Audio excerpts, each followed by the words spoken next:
Hello, I'm Dr. Kiran, so neurosurgeon and epidemiology and biostatistician.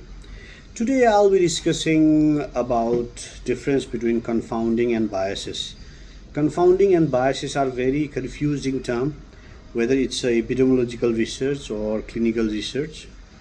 So let's get to that. Very simple.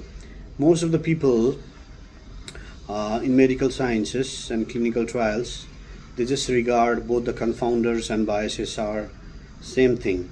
Confounder is also a bias, they feel, but it's actually not in terms of pure epidemiology, research methodology, and biostatistics language. So what is that? Bias. Bias is a systematic error. Systematic error means the error can have happen in the design, conduct, how you conduct the research, or during the analysis. So it's a systematic error. The error comes within the research, it hasn't come from outside. For example, if you want to see efficacy of an intervention, a drug, or method of some surgery or some community-based health education, health promotion programs, if you not do randomized control trial or at least quasi-experimental study, and if you do cross-sectional study, cohort study, then that is a design error. Conduct, how you do it, how you take the interview, how you take the data collection. If you don't do properly, if your data collectors are not trained properly, and the things that has to be hidden are not hidden, or something obvious that has to be picked which shouldn't have been picked is picked, then that is also a conduct issues, which also comes under systematic error. So it's a bias. And during analysis also, for example, there are two categorical variables, and you don't do chi-square test and you choose something else like t-test or z-test or correlation studies, then that can give you a bias, and it's a systematic error.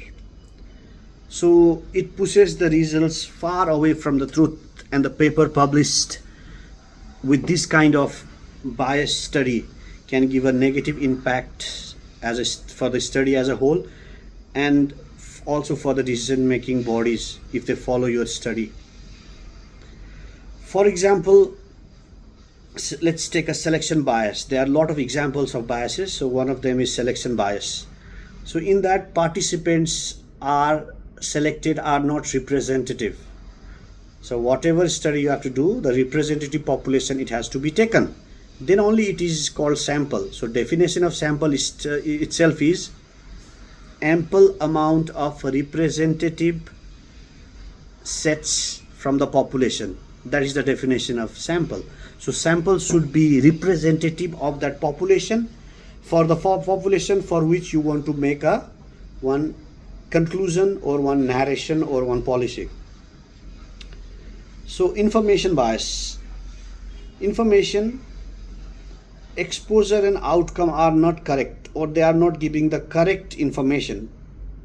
Recall bias, if you ask the questions that requires you to remember the past event, very remote past event, they may not be able to do that. Observer bias, if the researcher expectation influence the measurement. In a young patient, for example, the researcher will expect a normal blood pressure, and they will try to check the blood pressure in that way, or sometimes doesn't do the blood pressure measurement, just write it down.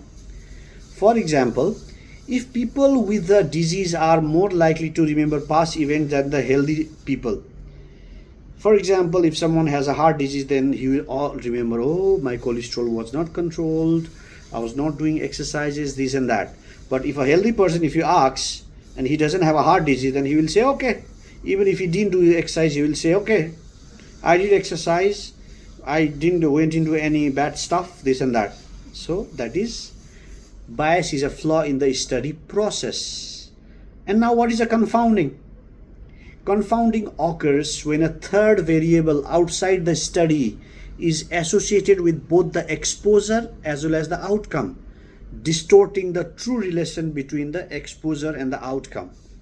So a confounder is associated with the exposure, it is associated with the outcome, and it is not the usual casual pathway. That's like that. For example, we observe coffee drinking is increasing the heart disease. So we will say, okay, coffee drinking is the cause of heart disease, but that is not the causal pathway. The causal pathway is smoking. Smoking is causing the heart disease, but smoking is heavily influenced by coffee intake. Smoking is associated with coffee drinking. Smoking causes heart disease. So smoking is a confounder.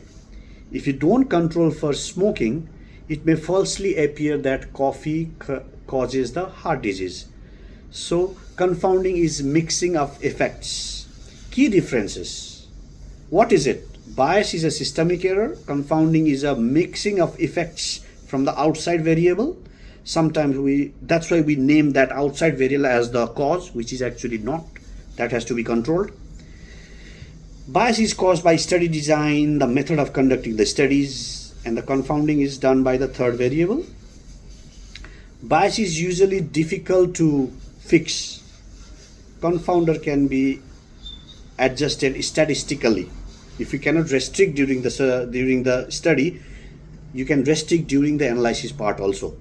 But bias can only be controlled during the analysis part, during the study design, study part.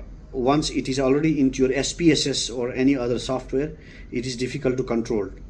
For example, bias, recall bias, and another example for the confounding would be smoking in coffee and heart disease. So in a simple way to remember, bias is because of bad study method, design, way of conducting anything. Confounder is confusing third variable that come into effect. Thank you so much.